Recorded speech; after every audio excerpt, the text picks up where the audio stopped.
বুধবার বিধায়ক হিসেবে শপথ নিলেন রামনগর উপনির্বাচনে জয়ী প্রার্থী দীপক মজুমদার। বিধানসভার অধ্যক্ষ বিশ্ববন্ধু সেন এদিন ওনাকে শপথ বাক্য পাঠ করান। 1995 সালে প্রথমবারের মতো তিনি কংগ্রেসের প্রার্থী হিসেবে জয়ী হয়ে পুর পরিষদের চেয়ারপারসন হিসেবে দায়িত্ব পালন করেছিলেন। 2013 সালে খোয়াই কেন্দ্র থেকে লড়াই করে সিপিএম প্রার্থীর কাছে পরাজিত হয়।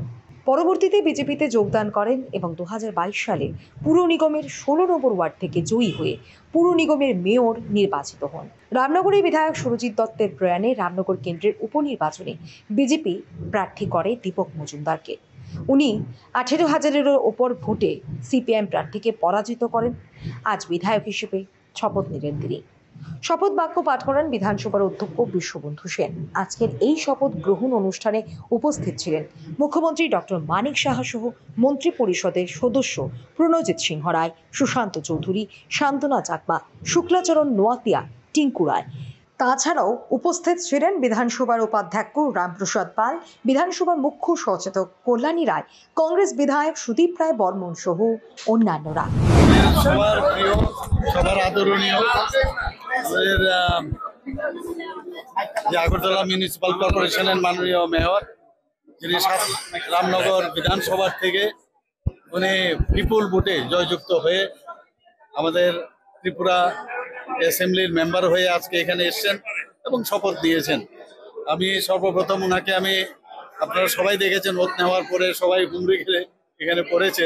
ওনাকে আমি স্বাগত জানাচ্ছি, ওনাকে শুভেচ্ছা জানাচ্ছি এবং আগামী দিন এই অ্যাসেম্বলির আরও বেশি করে তার সমৃদ্ধি হবে ওনার সহায়তায়, আমি নিশ্চিত, এবং ওনাকে আবার ওয়েলকাম জানাচ্ছি।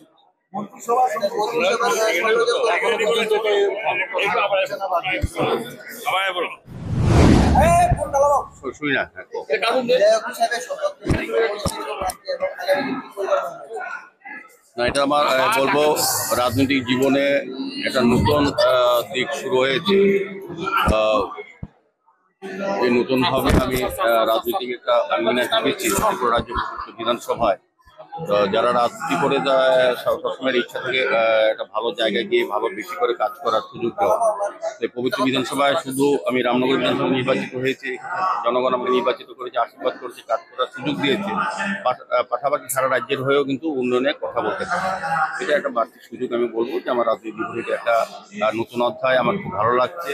এবং যারা আমাকে আজকে বিধানসভা যারা আমাকে পাঠিয়েছেন, যাদের অক্লান্ত পরিশ্রমে আমি জয়ী হয়েছি, যাদের সমর্থনে বা যাদের আশীর্বাদে আমি সুযোগ পেয়েছি, তাদেরকে আজকে কৃতজ্ঞতা জানাচ্ছি, শুভেচ্ছা জানাচ্ছি।